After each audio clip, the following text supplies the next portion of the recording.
Mnohí končia vzťahy jedným dôvodom. Už necítim lásku.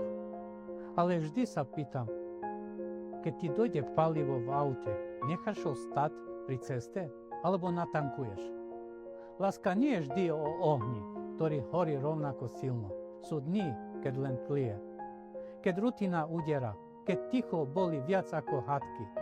Sú chvíle, keď sa cítiš viac ako spolubývajúci, než ako milenec. Ale láska nie je o tom, že vždy cítiš iskru. Je o tom, že sa rozhoduješ ju znova zapáliť. Pravda je jednoduchá. Ak niečo miluješ, bojuješ za to. Ak to pre teba niečo znamená, nezdáš sa pri prvej prekážke. Tak si polož otázku.